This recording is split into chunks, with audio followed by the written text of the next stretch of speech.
దేవస్థానం తెలంగాణ రాష్ట్రంలోనే దివ్యక్షేత్రంగా వెలుగొందుతున్నటువంటి వనదుర్గా భవాని క్షేత్రం లోపల ఈరోజు ఉదయాన్నే అమ్మవారికి పూజా కార్యక్రమాల ముగించుకున్న తర్వాత దేవాలయ ద్వారాలు మూసివేయడం జరిగింది.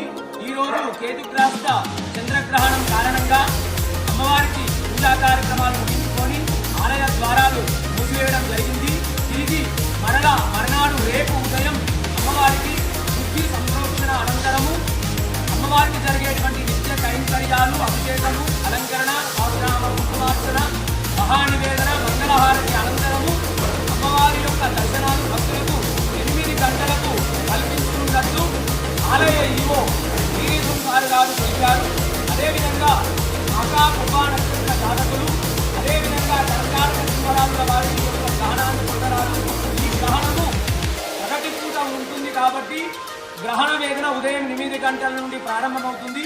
ఈ గ్రహణము మధ్యాహ్నం 3:20 నుంచి సాయంత్రం 6:48 వరకు ఈ గ్రహణం ఉంటుంది. ఈ యొక్క గర్భిణీ స్త్రీలు ఈరోజు అదేవిధంగా గ్రహణం మరణాడు రేపు కూడా జాగ్రత్తగా ఉండాలి.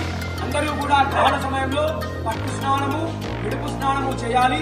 భోజన ఇతర కార్యక్రమాలన్నీ కూడా ఉదయం 10 గంటల వరకు ముగించుకోవాలి.